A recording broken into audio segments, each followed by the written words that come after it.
Merhaba, ben Doktor Ayşegül Çoruhlu. İmmünoloji dersleri video serimizin üçüncüsüne geldik. Her videoyu anlatırken bir önceki videoyu özetliyorum. Bakalım bir önceki videoda biz neler görmüşüz. Ders tablomuzu hemen açalım. Bir önceki videomuzun özetinde biz immünolojiyi zaten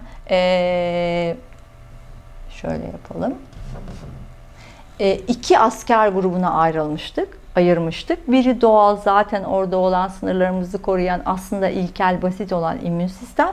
Bir de daha sonradan sofistike canlıların elde ettiği edinsel immün sistem. Bu ikisini anlatırken doğal immün sistemi tamamlamaya çalışmıştık. Doğal immün sistemde hangi elemanlarımız vardı? İşte lökositlerimiz, nötrofillerimiz vesaire vardı. Onu bir öncekinde anlatmıştım. Fakat burada makrofajlar ve dendritik hücrelere özellikle ağırlık vermiştim. Çünkü bu ikisi bizim için edinsel immünitenin devreye girmesi açısından çok önemli. Çünkü bu iki hücre tipi ispiyoncu, elçi, haberci hücreler ve ancak onlar diğer kısmı haber verirse diğer kısmın olaydan haberi olur. Yoksa ruhu duymaz. Biz de savaşı kazanamayız. Haber verirken bunlar ne yapıyorlardı?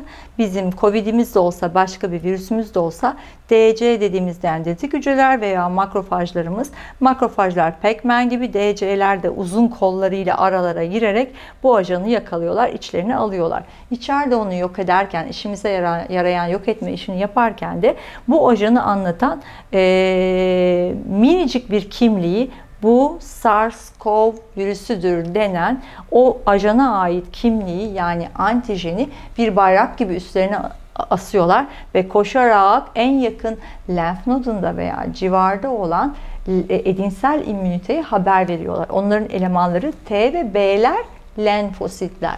Yani dendritik hücreler ve makrofajlar lenfosit grubuna ajanı yakaladıklarında kimlik kartını gösteriyorlar, bunu yakaladım diye. Bunu yaptıkları anda doğal immün kısmımız bitmiş oluyor. Orayla işimiz bitmiş oluyor. Artık devreye daha güçlü olan sofistike ordumuz giriyor.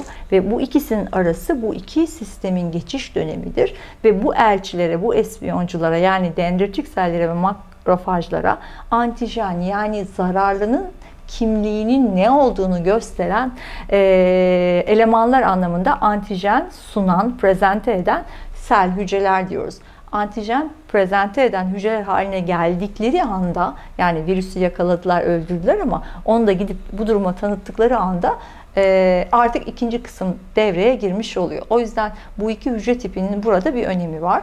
Bunların bir de birilerine haber vermeyen, üstelik birilerinden de haber almayan ve de hiç kimseye haber sormayan doğal öldürücü hücreler denen yine bu grupta bir savaş elemanı vardı. Ondan da bahsettik. Onları gerilla gibi çizdik. Bunların özelliği de virüs akciğerimize girdi, burnumuza girdi, içeriye girdi ya. Girip de bir de hücrenin içine saklanıyorlar ya bunlar çoğalmak için.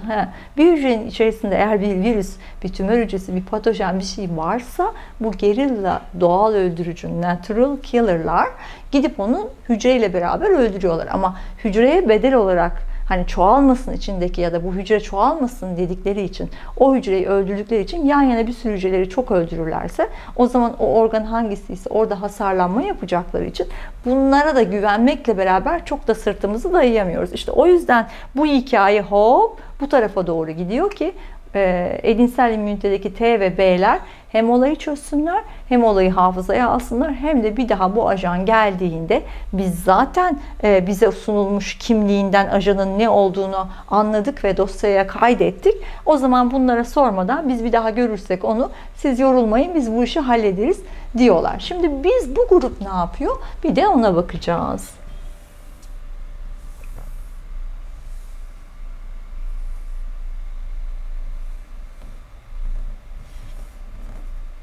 Şöyle bir oturtalım bunu. Gerillamız orada kalsın. Okey. İmmünoloji dersleri 3'teyiz. Ne dedik? Burada anlatacağımız kısım bizim sofistike olarak adlandırdığımız edinsel, sonradan kazanılmış immünitede neler oluyor diye bakmamız gerekiyor. Okey. Bu işin adı ikinci, sonradan devreye giren, oldukça güçlü olan ve elemanları da T ve B lenfositleri olan immün sistemimiz. Lenfosit adını hatırlamanız yeterli. Eğer biz sofistike sonradan filan diyorsak bu işi de lenfositler yapıyormuş. Yani lenfosit bunların genel adı diye hatırlayabiliriz. Bunların da 2 tane temel grubu var. T'ler ve B'ler. Şimdi bunları hatırlamak kolay. Neden T ve B olduklarını isimlerinin nasıl hatırlayabiliriz? Şöyle hatırlayabiliriz. T mesela timusun T'sidir. B'de bone, kemik iliği. Oradan aklınızda kalsın. Demek ki T'lerin timusla ilişkisi var. B'lere de kemik iliği kaynaklı olduğu için B lenfositleri olarak isim verilmiş. Biz şimdi bu videoda öncelikle T'lere odaklanmamız lazım. Çünkü o bahsettiğim ispiyonculardan, antijen sunan hücrelerden haber aldığı zaman bu sistem hemen B'ler değil de önce T'ler devreye giriyor. Dolayısıyla sıralamada T'lere öncelik vererek bakmamız lazım. Şimdi şöyle yukarıya alalım bunu biraz küçültüp. Okey. T'lerimizle ilgili konuşacağız ve T'lerin özelliklerini öğreneceğiz. Timus dedik değil mi? Acaba T'lerle timusun ne alakası var? Timus, okul, bunların koleji. Ne demek okul? Okula mı gidiyorlar? Evet, okula gidiyorlar. Her ikisi de kemik iliğinde yapılmakla beraber lenfositler T'ler eğitim almadan ortalığa çıkamıyorlar. T'ler için eğitim şart, hatta mecbur. O yüzden timus da T lenfositlerinin eğitim gördüğü yer. Her T lenfosit oluştuğunda biz onlara yani daha bebek T lenfosit diyoruz. Bunların gidip bir sıralı eğitim alması lazım. Yani ilkokul, ortaokul, üniversite gibi ve mezun olabilmesi lazım. Timus'tan mezun olmak bir T lenfositin yapabileceği en zor şey. Çünkü çoğu mezun olamıyor. Mezun olamayanları da bırak kana salmamayı oracıkta timus acıklamayan imha edip öldürüyor. Dolayısıyla da zaten zamanla timusumuz içi ölmüş T'lerle dolu bir yağ dokucu oluyor. Halbuki timusumuz bizim gençlikte, bebeklikte çok kıymetli. Timus nerededir? Timus, şurası boğazımız. Şurada işte iman tahtası denen yerde şöyle küçücük kelebek şeklindedir aslında. Yok, timus kelebek şeklinde değildir galiba. Küçücük bir organcığımız işte sonuç olarak. Timusumuz var ve timusumuz çocukken ve bebeklikte daha büyük ve daha aktif. Çünkü neden? Daha yeni hayata geldik. İşte annemizden süt aldık ama sonra yemek yiyoruz falan, beslendiriliyoruz. Evde hayvanlar var, doğanın içerisindeyiz, yani ortamdayız. Her şekilde vücudun içine bir şeyler giriyor çıkıyor. Bir an önce T lenfositlerin eğitimden geçip işte yabancı olmayan, zararlı zararsız eğitimini almaları gerek. Yani timusun amacı şu: bir T lenfosite kimler kötüdür, kimler iyidir diye öğretmek. Kimler kötüdür? Dışarıdan gelen bakteriler, virüsler, patojenler.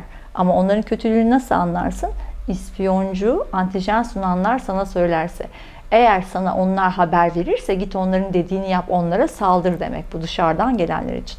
Ama içeride de hatalılar var. Onları da sana sunarlarsa onlara da saldır. Bu saldırıyı öğren, fakat vücudun iyi kısmına saldırmamayı da öğren. Çünkü bunu yapamazsan herkes otoimmünite olur. Herkes kendi kendinden hastalanır. Dolayısıyla bunun olmaması için timusta 2 aşamalı bir eğitim var. Birinci eğitimde bunlar zararlıyı tanıyorlar. O zararlıyı nasıl tanıyorlar? Antijen prezente eden hücreler aracılığıyla tanıyorlar diye. Timusta bu T'lere bir sürü antijen gösteriyor. Bak bu da kötü, o da kötü, şu da kötü, bu da kötü. Bunlar onlara bakıyorlar ve onlara karşı onların zararlı olduğunu iyice dedekt etmeyi öğreniyorlar. Eğer bu aşamayı geçirerlerse, diyelim ki bu orta eğitimdi, üst eğitimde de kendine saldırmamayı öğreniyorlar. Kendini tanı vardır ya o tip laflar. Kendine tanıda da ne yapıyor? Bak diyor, bunlar da vücuda ait hücreler ve bunları tanıman gerekiyor ki bunlara zarar vermemen gerekiyor. Belki burada küçük bir ayrıntı ama hoşunuza gidebilir. Ne yapıyor da kendiyi ya da zararlıyı tanıyor derseniz, bazı yerlerde şu şeyi duymuşsunuzdur.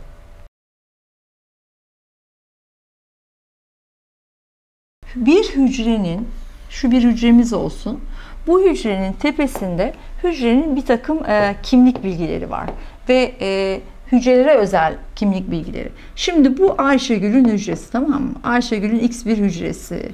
Bu da benim vücudumdaki timus. Bu da benim çocukluğum. Şu anda eğitim alıyorlar.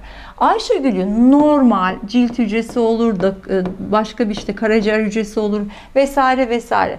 X bir hücremin bana ait olduğunu anlamak için benim bir Ayşegül TC kimliğine ihtiyacım var hücrede. Major histocompatibility antijen denen bir laf var. Compatibility uyumluluk, histo doku, major temel, antijen. Bu mesela doku uyumu demektir. Mesela organ naklinde falan hani kardeşten olsun filan diye bu yüzden uğraşırlar. Çünkü TC hikayesi o kadar hücreye spesifiktir ki bana göre, yani felsefi ve biyokimyasal bir laf olacak ama bizim kimliğimiz, kim olduğumuzu, hani evrende bir dedektör olsa bizim MEC'mizden bilecek. Çünkü o tamamen işte parmak izi gibi, dedikleri gibi bize özel. Şimdi benim bir TC kimliğim var. Major histocompatibility antijen deniyor buna, MEC. Ve bu kimliği bu antijenin bir numarası anlatıyor. Her hücrede var. Bunsuz, TC kimliksiz tek bir Ayşegül hücrem yok. Ayşe, Fatma, kimse yani, Elon. Hiç kimsenin böyle bir hücresizliği yok. Yani hepsinin üzerinde bir kimlik var. Bu benim Ayşegül hücremi anlatan MHC1 kimliğim. Bir de MHC2 diye bir şey var. Bu ne demek acaba? Bu da şu demek. Hani size Pac-Man'ler anlatmıştım, dendritik hücreler anlatmıştım, bu ispiyoncular, antijen yakalayanlar vesaire. Şimdi bunlar birer asker değil mi? Yani sonuçta haber verici de olsa bunlar asker. Yani savaşın parçası. Bunlar içlerine biz ne demiştik? Ajanı koyarak taşıyorlardı ya, içlerinde bunların virüsler var. Sonra işte patojenler var ve onu anlatan bir bayrağı var değil mi? İşte bu bayrak virüse ait bayrak. Şimdi içinde patojen olan bunları, hani ne demiştik? Doğal öldürücüler vardı, natural killer'lar. İçinde bir şey varsa o hücreyi affetmez. Bunun içinde bir şey var ya, bunu da affetmezse, ya da işte bahsedeceğimiz T'ler bunlara da saldırırsa içinde bir şey var diye, bu antijen bayrağına rağmen. O yüzden bunlar da kendilerinde ben polisim demek için yapıyor ya da askerim demek için bu bayrağı taşıyor. Demek ki 2 numaralı olan askeri kimlik, 1 numaralı olan vatandaş kimliği. Bunda hem 2 var hem 1 var. Bunlarda sadece 1 var. Demek ki savaşa katılmayan hücreler 1 ile geziyorlar ve onlar Ayşegül'ün TC kimlikli hücreleri. Ama benim içimdeki savaşa katılan askerler, polislerde evet Ayşegül'ün TC'si, bak 1 numaramız var ama bizim 2'miz de var. Demek ki bu bizim polis rozetimiz, polis kimliğimiz. O yüzden biz savaştayız. Bizim getirdiğimizle ilgilen de bize saldırma demek. İşte Timus ne yapıyor? Birinci hareket, zararlı olanı ne dedik? APC bunlardı işte zaten, ulaklar yani ispiyoncular. Polislerin getirdiğini tanıma. Polisleri nereden tanıyor? Birine bakıyor, bu benim polislerimden biri, bir de 2'ye bakıyor, polismiş diyor. Yani 2'yi gördüğünde polis olduğunu anladığında ona saldırmaması, onun kendisine saldırmamasını ama onun gösterdiği yolda harekete geçmeyi öğreniyor. Eğer 2 numaralı bir polis gördüyse bu beni bir şeye karşı uyarıyor diyor ve hangi antijeni, bayrakta ne yazıyorsa ona karşı savunmayı öğreniyor. Böylece polisleri ve polislerin tutukladıklarını anlamış oluyor. İşte bu aşamayı geçince, zararlıları tespit etmeyi öğrenince kendini tanı kısmına geliyor. Sonra da vücut ona Timus okulunda bunu yapan da hemşire hücreler diye komik ismi olan bir hücreler. Hemşire hücreler Rottenmeier Timus'ta yani onların mürebbiyeleri diyor ki tamam, anladım bunların zararlı olduğunu, 2'lerine de baktın, 1'lerine de baktın, antijenleri tanıdın. Yabancı gelirse anlayacaksın ya da zararlı sana sunulursa anlayacaksın. Peki kendi kendine saldırmamayı nereden anlayacaksın? O zaman bu aşamada da ne kadar bir kimliği varsa onları tanımasını istiyor. O zaman biz ikinci aşamada T lenfositlerine, Timus'ta kendine saldırmamayı öğretiyoruz. Şimdi buradan ne anladık? Demek ki bazen şu okulda bu aşamayı yapamayanlar oluyor. Mesela 2. sınıfı geçemeyenler olabiliyor lise düzeyine, ortaokuldan sonra. MC1'leri tanıyamayabiliyor. O zaman ne oluyor? Kendi kendine saldırı oluyor. Sanki kendi parçalarını şöyle antijen sunulmuş gibi görüp oraya karşı bir antikor, bir saldırı yapabiliyor. Dolayısıyla hani otoimmünitenin sebeplerinden biri de buradaki eğitimden yeterince eğitilmeden aradan kaçmışlar. Kopya ile mezun olmuşlar. Öyle söyleyeyim. Demek ki T'yi timusa bağladık. Timusun okul eğitim yeri olduğunu öğrendik. Bebeklikte ve gençlikte timusumuzun büyük ve çok çalışkan ve iyi bir öğrenci sirkülasyonu olan bir merkez olduğunu öğrendik. Fakat zamanla bu eğitimde sınıfta kalanlar orada bizim kendi kendini yok etme dediğimiz apoptozisle yok edildiği için ölmüş hücreciklerden ve yağ dokusundan oluşmuş, büzüşmüş bir organcık oluyor. Yani benim timusum çalışmıyor. Sizin timusunuz çalışmıyor. Ancak gençlerin, hele bebeklerin timusu çalışıyor. Timusun görevi T ordusunu şöyle bir genel eğitmek, bulabildiği kadarıyla o dönemde bu eğitimi verebilmek. O yüzden bazı anti-aging işlerinde de bu timusu nasıl harekete geçirelim, nasıl canlandıralım konuşmaları var. Ve ben size hani başka videolarda da işte ağıt yakarak göğse vurmalar, om sesi çıkarmalar gibi o bölgeyi titreştirmenin de acaba bunları biraz canlandırır mıyız, tekrardan bir şey koyulurlar mı çabasıyla yapılan işler olduğunu söylemiştim. Şimdi bunu da böyle hafifçe alalım. T'lerin genelde okul kısmını bahsettik değil mi? Gene videomuz 3. video. Şimdi biz okuldan sonra bunlar ortalığa çıktığında ne yapıyorlar ona bakalım. B'leri sonra anlatacağım. Evet. Şimdi T'ler mezun. Tamam mı? Bunlar mezun oldular, ortalardalar. Fakat bunlar da kendi aralarında alt gruplara ayrılıyorlar. Yani hem bu işi çok iyi öğrendiler fakat kendi içlerinde de küçük küçük ofisleri var. Farklı iş yapan grupları var. O yüzden T'lerin bir de alt grupları var. Şimdi bunlara bir 4 numaralarıyla gösterilen bir de 8 numarayla gösterilenler var. Bazı yerde CD8 der, CD4 der bunların numaralarını. Bazı yerde T helper der, yardımcı, anlatacağım neden helper dendiğini.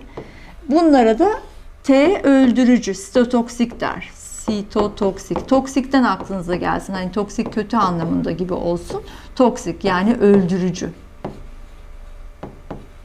Bunlara öldürücü demez, bunlara öldürücü der. Demek ki bir yerde CD4, CD8 lafını gördüğünüzde de T lenfositlerinden bahsettiğini anlayacaksınız. Mesela bu HIV ile ilgili hastalıklarda bahseder işte CD4, CD8 oranı değişmiş, şu olmuş, bu olmuş. Hani bir yerlerde duymuş olabilirsiniz diye söylüyorum. Bazen öyle yazılıyor. Ama CD4 dedikleri yardımcı T'ler, 8 dedikleri de öldürücü T'ler. Adı üstünde öldürücüler öldürüyor. Bu öldürücüler, TS diye onları yazalım. Kime benziyorlar biliyor musunuz? Şöyle benzeme yapalım. Bizim natural killer'lar vardı ya, şurada resmini çizdik. Nasıl çizdik onu? Tek göz yaptık. Şöyle kızan bir surat yaptık. Buna biz natural killer'lar dedik. Bu T sitotoksikler de biraz öyle. Bunlar da aynı şekilde direkt saldırıya geçecek, işte şey yapacaklar. Ajanları öldürecekler. Mesela natural killer'ların özelliği neydi? Bir tane eğer hücre varsa, bu gene Ayşegül hücresi, tamam mı? Herhangi bir yerimde hücre, akciğer olabilir. Ve benim bu hücremin içerisine virüs kaçmışsa veya tümör olduysa burası, değil mi? Kanserleştiyse bu bunun direkt tepesine biner, kimseye sormaz. Ama bu nerenin parçasıydı? Doğal immünitenin parçasıydı. İlk aşamanın parçasıydı. Fakat bu edinselin öldürücüsü. Tamam mı? Maalesef bu sorar. Emirsiz hareket etmez, emir alır. Bunu dürtmen gerekir. Tamam mı? Bunu kimin dürttüğünü söyleyeceğim.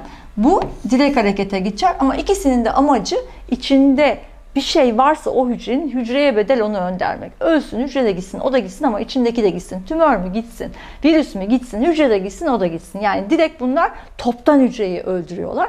Fakat bu kendi başına hareket ediyor. Beğenmediği her şeye saldırıyor. Bu birinden emir alarak hedefe gidiyor. Neden?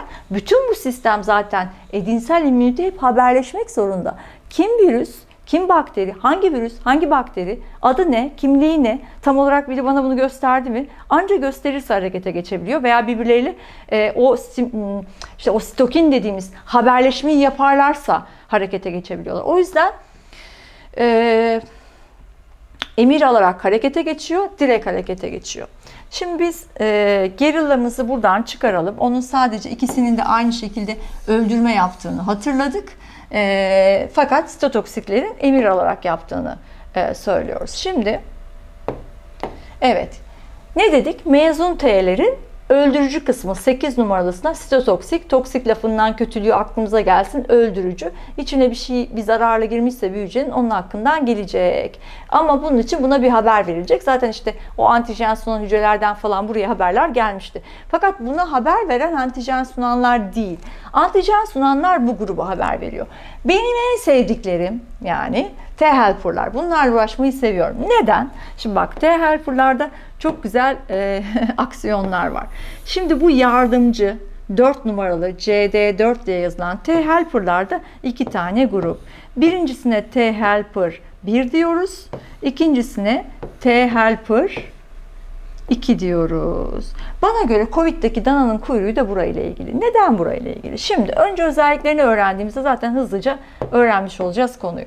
T-helper'lar 1'ler ne yapıyor, 2'ler ne yapıyor? Nedir yani? Niye 2 tane görevleri var? Bir kere yardımcı, bir şeye yardım ediyor olması lazım. Birincisi bu APC'ler yani dendritik hücreler ve makrofajlar, dendritiklerin de tipi böyleydi. Bayrak taktılar, geldiler ya, antijen sundular. Gelip buna sunuyorlar. Diyorlar ki bak, bizim elimizde bu var ve korkunç bir şey. Yani sen bununla savaşsan iyi olur. Olayı öğrendiği anda T-helper önce, yani mesaj buraya geldi ya, hemen onlara geri mesaj gönderiyor. Geri mesajın anlamı şu: çabuk çabuk tehlikeyi anladım, çoğalın. Bir sürü makrofaj olun. Çünkü siz kendiniz de öldürüyorsunuz. Üstelik de bize haber veriyorsunuz. Derhal sakin sakin, sadece ulak olan, sadece haber veren makrofaj olmayın. Daha çok öldürün. Deli gibi sitokin salın, interferon salın, onu yapın, bunu yapın. Olayı köpürtüyor. Anlıyor çünkü gelen ajanın ne olduğunu ve ona göre bir durumun vehametine göre bir savaş sinyali vermiş oluyor. Demek ki T-helper'lar kendi öldürmüyor, yardım ediyor. Ama neye yardım ediyor? Bir, haberi getirenlere siz çoğalın, daha çok haber getirin ve aynı zamanda da yakalayıp öldürün diye makrofajları stimüle ediyor. Covid'de ne deniyor? Makrofaj activating syndrome. Coşmuş makrofajlar. Coşmuş makrofajdan çıkan sitokinler. Coşmuş inflamasyon. Onu coşturan ne? TH1. Çünkü olaydan haber aldığında onları geri dürtüyor ve sayılarını arttırarak kendine gelecek haberi ve yaptığı işi daha güçlendirmek istiyor. Tamam. TH1'ler önce ne yaptı? Makrofajları coşturdu. Makrofajlar makrofaj aktive eden sendroma geldiler çoğalıp. Ne yaptılar? Ortalık sitokin gölü oldu. İnflamasyondan yıkılıyor her hastalık. İşte her türlü olay var. Bütün bildiğimiz hasta olma hikayeleri başladı. Fakat TH1'ler bununla da yetinmiyorlar ortalığı köpürtmek için. Onların bir de başka bir dürtme halleri var. Yardımcı ya bunlar. İlla bunlar işte gaza getiriyor, öyle söyleyeyim. Gaza getirici. Makrofajları gaza getirdi. Makrofajlar çoğaldı. Sitokin, mütokin vesaire. Bunlar gidiyor. Hop. Bu öldürücüleri de gaza getiriyor. İşte bunlar bir yerden emir alacaktı ya. TH1 diyor ki öldürücülere, bak diyor, ben sana anlatayım, bana gelen habere göre eğer bazı hücrelerin içerisinde buna benzer bir tehdit görürsen, o hücre nerenin hücresi olursa olsun tepesine bin. İster organ yaralansın, ister vesaire. Bütün sitotoksik T'leri öldürmek üzere ortaya salıyor. Çünkü bir tehlike var, bundan kurtulmamız lazım. Demek ki TH1'lerin işi gaza getirmek, çünkü yardımcılar. Gaza getirmesi, makrofajları coşturup sitokinler, inflamasyon, öldürücü hücreleri, T8'leri kendi ekibinin parçası. Direkt yani sniperları yakalayıp dürtüp onların öldürmesini sağlamak ve ortalıkta böyle bir kıyamet kopuyor. Sitokin vesaire. Hastalık anımız bu bizim. Fakat sonra ne oluyor? Biz işte virüs sayımız azalıyor, hastalık ilerliyor, iyileşmeye başlamamız gerekiyor, ortada virüs kalmadı falan. Bu inflamasyon sonsuz süremez. Bu kadar sitokin bu kadar olamaz. Çünkü aynı natural killer'lar gibi T8'ler de sitotoksik ya, hücreyi öldürüyor ya, o dokuya da zarar verebilir. Zaten mesela Covid gibi zor hastalıklarda bunlar exhausted. bitmiş, tükenmiş, yorulmuş oluyorlar. O kadar uğraşıyorlar ve o kadar tutuluyorlar ki sitotoksik T'lerin exhausted olması, tükenmişlik sendromuna girmesi oluyor. Yani artık çalışamayacak kadar yoruluyorlar. Dolayısıyla hemen devreye o antikor sisteminin girmesi lazım. Yani bağışıklık dediğimiz o klasik sistemin girmesi lazım. Şimdi bu savaş oldu. T2'ler burada duruyor. Bunların bir görevleri yok mu? Onlar bir şey yapmayacaklar mı? Onlar da yardımcı ve aynı grubun kardeşi, CD4'lerin kardeşi. T2'ler ne yapıyormuş? Ona bakalım. Onu da yeşille yazalım. Şimdi burada ne gürültü kopuyorsa TH2'lerin amacı o gürültüyü aşağı indirmek. Oklar aşağı doğru. Anti enflamasyon, iyileşme. Anti kötü sitokinler, tamam mı? İyi sitokinleri çıkarıyor bu iyileşme sitokinlerini. Onlar azalıyor. Ödem azalıyor. Makrofajları, mesela makrofaj coşması. Makrofajlar da kendi içinde tiptir. Bazıları coşmaya ve öldürmeye müsaittir. Öbürleri daha sakin olmaya müsaittir. Bunlar o sakin makrofajlarla ortak çalışıyorlar. Bunun amacı ortalık temizlemek. Savaş yeri temizliği. Siyahla yazarsam daha iyi gözükecek. Savaş yeri temizliği.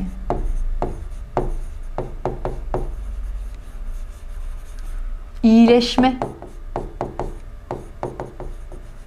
İyileşme zamanı geldiğinde T2'lerin devreye girmesi lazım. Eğer hastalık varsa T1'ler yüksek, iyileşirken T2'ler yüksek, biri yüksekken öbürü düşük oluyor. T2'ler devreye girdiğinde de işte antiinflamasyon, antiödem, antistokin iyileşme hareketlerini yapıyor ve bizim dokumuzu iyileştiriyor. İşte bu şeyleri de, öldürücü hücreleri falan da durduruyor yani. Tamamen savaş bitmiş oluyor ve artık ortalık temizleniyor. Fakat onların daha önemli yaptığı bir başka iş var.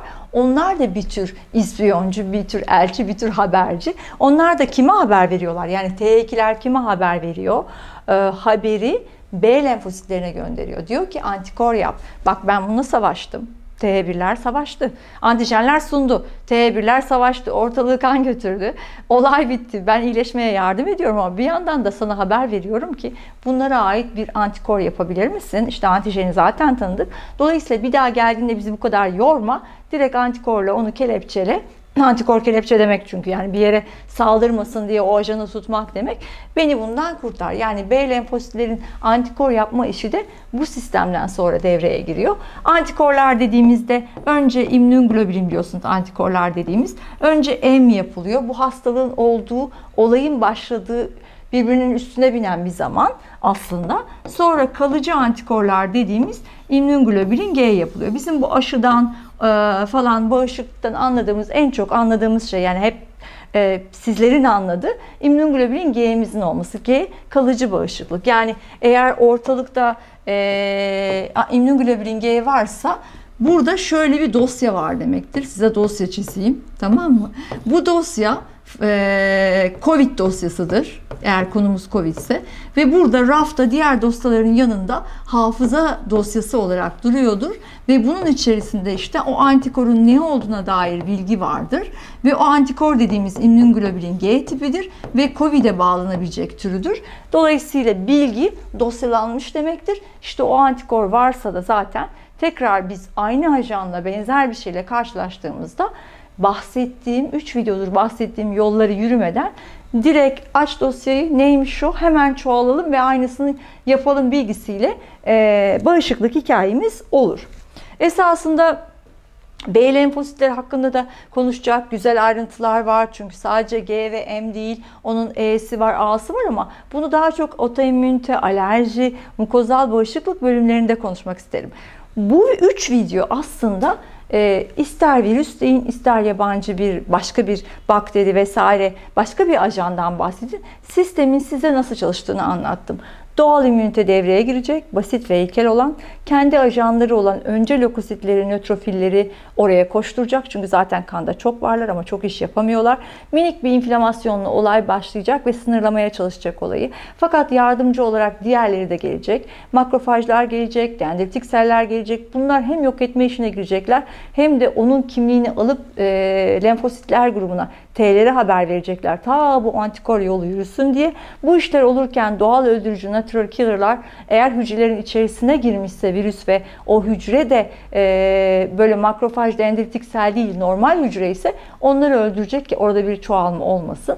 Sonra bu haber gittikten sonra T'lere gelecek. T'ler zaten okul eğitimini almışlar. Ne yapacaklarını biliyorlar. Yabancıyı ve vücudu tanıyabiliyorlar. Ve T'lere geldiğinde birlere gidecek iş. T'lerin CD4 diye anlatılan helper yardımcı grubunun birincisine gidecek. Çünkü onun işi gaza getirmek. Kimi gaza getirecek? Kendisine haber veren makrofajı gaza getirecek. Ortalık sitokindir, inflamasyondur vesaire olacak. Öldürücü T'lere haber verecek. T8'lere onlar da içine virüs girmiş, gene makrofaj olmayan, immün sistem hücresi olmayan normal akciğerdi, başka dokuydu, bağırsakta o hücreleri hücreye bedel olmasına rağmen öldürecek ki virüs çoğalıp artmasın. Hani toptan hücreyi kaybedecek. Sitotoksikler onu yapacak. Makrofajlar kendileri coşacak. Hem haber verdiler hem savaşa katıldılar. Bütün bu hikayeler biterken de iyileşmek için bu sefer ikinci yardımcılar devreye girecek. CD4'ler olarak anlatılan T lenfositlerin ikinci grubu T helper 2'ler de devreye girecek.